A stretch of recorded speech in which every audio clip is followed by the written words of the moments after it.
Welcome to Ray's Reflection, the Common Man's Bible Study. Today we're going to study the reaction to Paul's actions of casting out a demon. You must remember this woman here. She was a woman who followed them around, followed Paul and Silas around and proclaimed. She said this in verse 17 of Acts chapter 16. She says this, these are the servants of the Most High God who show us the way of salvation, which is the truth.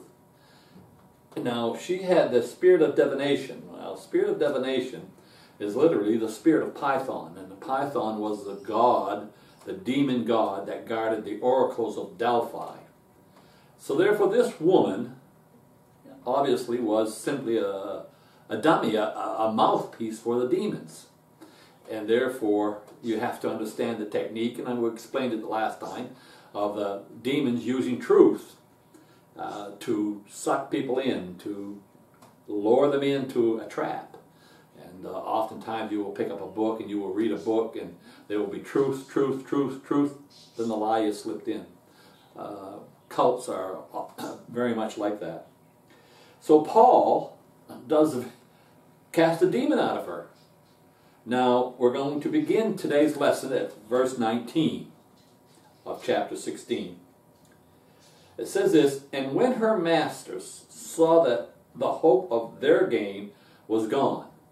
Now notice the word masters. Okay, you have the word masters and you have the word their. Indicating that she had more than one master. In other words, there was more than one person depending on her to earn their income. And it appears that a great portion of the city of Philippi was obviously felt the influence of her or used her, especially to find out personal things, to run businesses and so on. And they would go and ask her questions and she would allow the demons to speak through her. And so these people considered her very valuable, and they made a lot of money from her. And therefore now they're upset because now the spirit is gone. So they caught Paul and Silas and drew them into the marketplace onto the rulers. Now we're not talking here Jew against Jew. In other words, we're not talking the same situation that existed in Jerusalem or in other areas where Paul would speak in a synagogue, the Jews would get upset and attack. We're not talking that at all. What we're talking about is we're talking about Gentiles. And Gentile rulers are now upset with Paul. And they brought them to the magistrate, saying, these men, being Jews, now you see, now they're talking, and this is not a statement of identification of nation or nationality. This is an indication of debasement. In other words, speaking in a slurred sort of way. These are Jews, in other words, low-class people. And therefore he said, they do exceedingly trouble our city. In other words, they're causing a lot of problems. And here's how they trouble the city. They teach customs which are not lawful for us to receive, neither to observe, being Romans. Now you have to remember Philippi was a self-governing city, but it was under Roman domination. Rome had conquered that whole area, etc., so they were under Roman rule. So they may have governed themselves, but they had to abide by Roman law. Now they said here that they were teaching things that are unlawful. Now what was unlawful? Well, Rome, the Roman, obviously Paul and Silas are obviously working in the area of religion. In the area of religions, period, Rome had a Caesar worship, and they proclaimed Caesar to be God. Now you saw this in the Gospels when the Pharisees tested Jesus as with a coin, and remember they said, whose coin is this, etc. And Jesus made the famous remark that's often made and quoted, render unto Caesar the things that are Caesar. If you look at the denarii that was handed to Christ, you would see that it had the inscription or the image of Tiberius, who was the Caesar at the time, was imprinted on it. Now, the coin belonged to Caesar.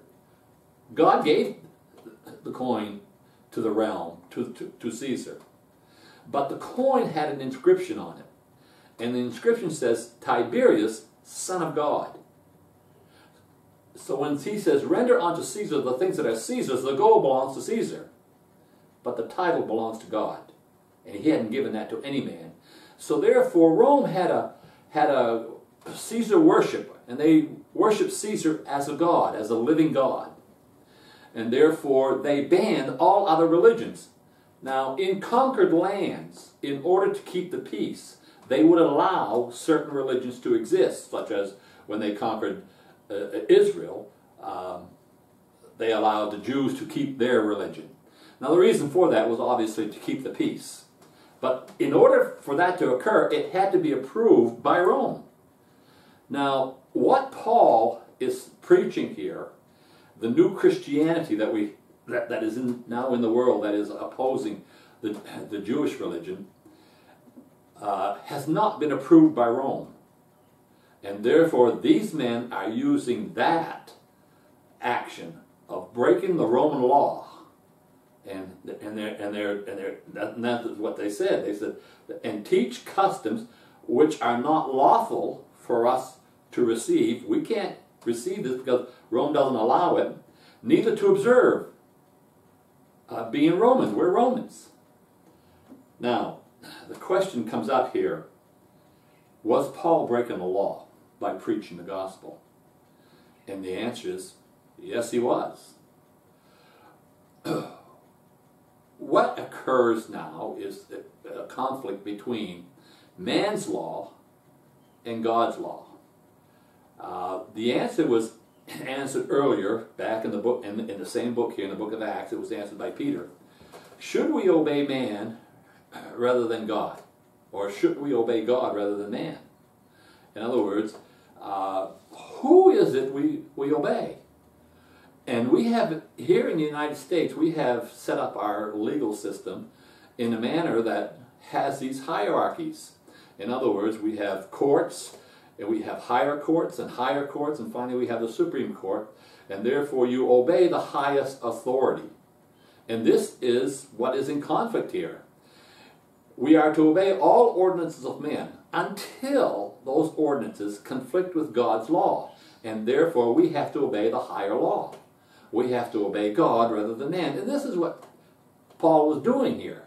He had been commanded to preach to the Gentiles, to the Jew and the Gentiles. He had been preached to everyone. And here he was preaching. And they were saying, well, you can't do this. The man's law says you can't do this because the religion hasn't been approved. So therefore there's a conflict. And so Paul and Silas do what is the correct thing to do. They obey the higher law. They obey God's law. In conflict with man's law, there's going to be punishment. There's going to be a penalty to be paid for obeying God's law. And oftentimes, when man's law conflicts with God's law, the obedience to God's law often carries with it a punishment from man. And that is to be expected. And therefore, we aren't to cower because man has threatened us. And Paul is not, and Silas, I'm not going to cower. And the multitude rose up against them, and the magistrate tore off their clothes and commanded them to beat them. So, this is what they did. And when they had laid many stripes on them, they beat their backs raw. Now, there are different views. You can read historians, etc., as to what they used, whether they used a cat o' nine tails, or whether they used rods as a sticks, or whether they used bundles. You read different commentaries on it, they use different ones, but when the issue is finished, their backs are raw. And there are lacerations, and there are bleeding, and it's very, very, very painful. And it says this, and after they had done this, they cast them into prison, charging the jailer to keep them safely.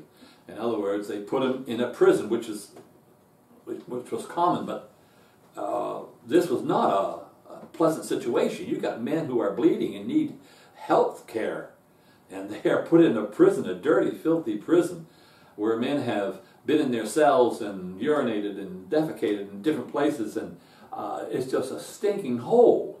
That's what it is.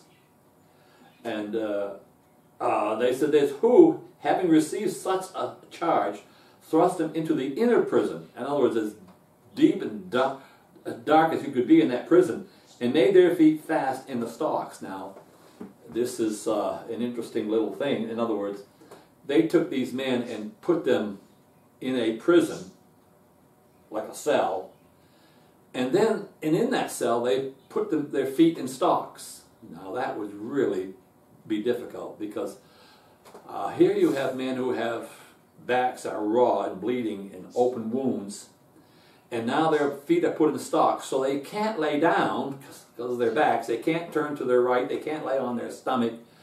The only thing they can do is sit there. But the stocks weren't just stocks. Many times the stocks were, your feet were put in those stocks in such a position that if they are left there for any period of time, within a half hour, you're going to start cramping. So they've got their backs are raw because they can't lay down. Their feet are put in such a place that they're going to end up cramping. This is going to be one very, very difficult and uncomfortable position. And some of the reasons they did this is if it were possible for the stocks to be broken or these men to escape, their legs, etc., would be so cramped, etc., that they couldn't run. They couldn't walk. And this was part of it. It was not only to inflict more pain, but it was also to stop any form of escape. And it says this, and at midnight, Paul and Silas prayed. In other words, what else could they do? They were praying. But here's the amazing thing. We knew that they were probably praying while they were being beaten. And they sang praises. They sang praises. Now think about the situation that they were in. I would probably think they were in shock. But regardless, they were singing praises to God. Can you imagine? Can you imagine being a prisoner in a prison with them? And here were men whose backs were bleeding and open wounds, etc. And they were suffering terribly, and their feet were in stocks, and their legs were probably cramping. And here they were singing praises to God. Oftentimes I see pictures as I wander through the internet looking for pictures of this. I see the men leaning up against the wall. They wouldn't be leaning up against the wall. They would simply be sitting on the ground with their feet in stocks. And this was a terrible way to spend a night. And they sang praises to God. I don't know what they were singing. If it were today, etc., they would be singing "How Great Thou Art" or "Amazing Grace" or some very well-known phrase, so that the other prisoners who would witness this would understand the power of God in their lives. And this became a testimony. It didn't matter what the circumstance was. Paul turned everything to glorify God. And the prisoners heard them. They heard them. They heard these men who were beaten and put in stocks, etc., singing praises to God. And it's unfortunate, but many Christians today in that situation would probably blame God for having him put them there. And here are Paul and Silas singing praises to God. It says this, and suddenly there was an earthquake, great earthquake, so that the foundations of the prisons were shaken. Notice it didn't say the foundations of the city, of Philippi, etc. There was just a great earthquake, and the foundations of this prison was shaken. And look what happens. And immediately all the doors were open, and everyone's bands were loose.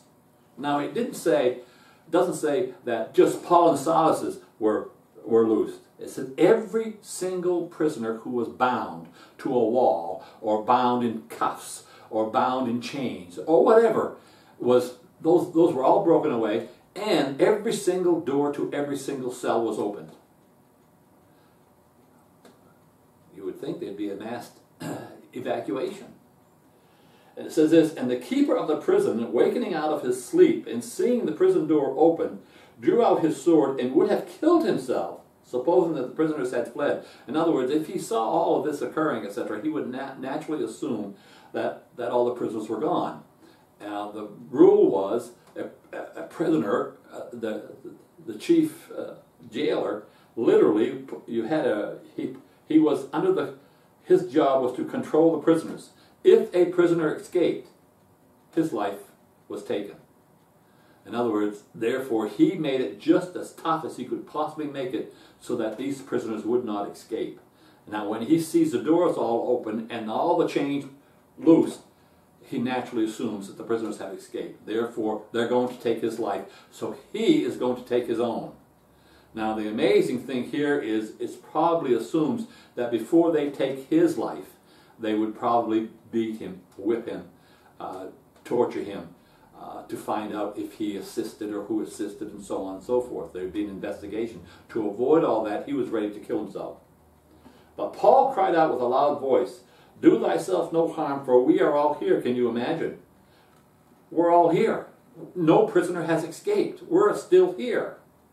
Then he called for a light and sprang in and came trembling and fell down before Paul and Silas.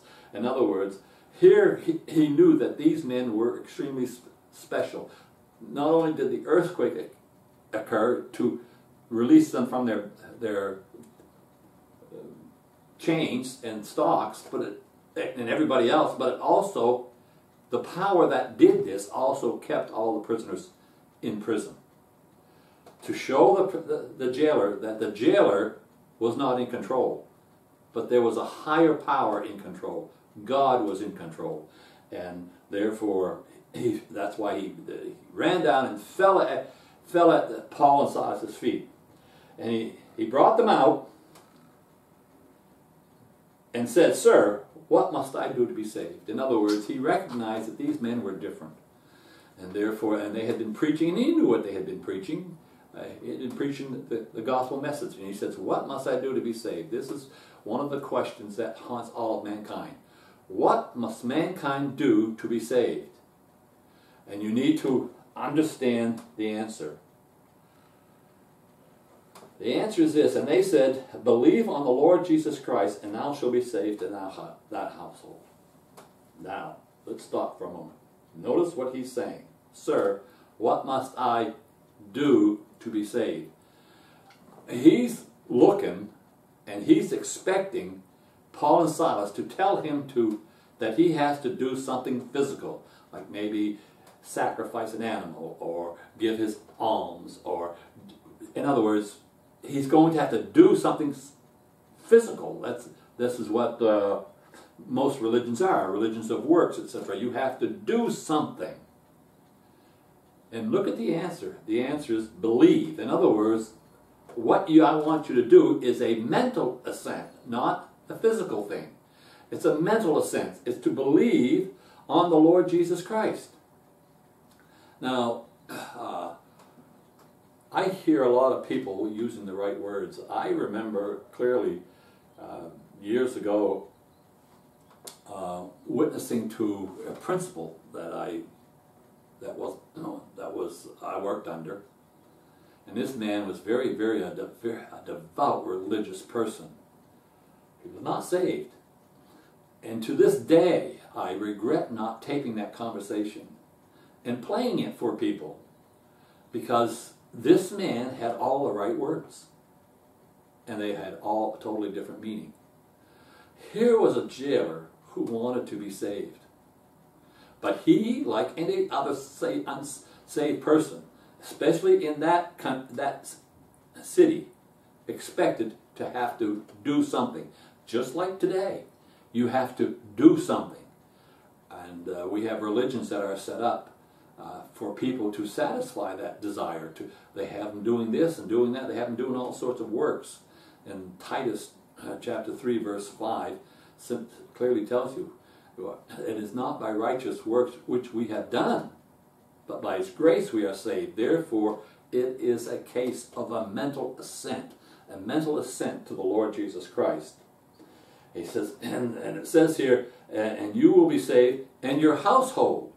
And obviously, it doesn't mean that one man can accept Christ and therefore his whole household is saved. What it does mean is that by he being the head of the house, by he becoming saved, the rest of the house will follow suit. And they did. And it said that, and they spoke unto him the words of the Lord. They gave him the gospel, and to all that were in his house. And they gave the gospel to everyone that was in his house. And he took them the same hour of the night and washed their stripes. Now he gave them the medical attention they needed. And he was baptized, he and all of his, immediately, right off. They didn't have to wait 2 or 3 months or what have you. They were baptized immediately. And when he had brought them into the house, he set food before them and rejoiced, believing in God with all of his house. The Philippian jailer, the conversion of the Philippian jailer, can you imagine? Philippi now has 2 people. You have Lydia, who the woman where the gospel first came, and now you have the males. Now, if you're going to establish a church, you notice God saves this Philippian jailer. Now you have a male to head up the church that it is going to start in Philippi. Next week we're going to address the issue of that is so important about addressing the using the law to enforce unsaved people to act correctly. For example, we're going to address the fact that can Christians take unsaved people to court, and that relationship. 1 Corinthians chapter 6 deals with a great deal of this as far as it relates to Christians. But this here is, how do we make unsafe people act or do right? And do we as Christians have a right to do that? These are questions that we're going to answer next week. So now we have a wonderful thing happened in Philippi. We have a male now who can become the head of the church in Philippi, the local church in Philippi. And therefore we have a wonderful crusty old man. That's all I can think of, an old decrepit old jailer, tough and hard. And God broke through all of that and touched his heart and let him accept Christ. One day we will be in heaven and we will meet this Philippian jailer, and we will be able to talk to him about his experience with Paul and Silas, what he thought of when he heard Paul and Silas singing praises to God in the middle of the night. It will be a wonderful conversation. So until next week, I bid you Godspeed from on Victory Side. We'll see you next week.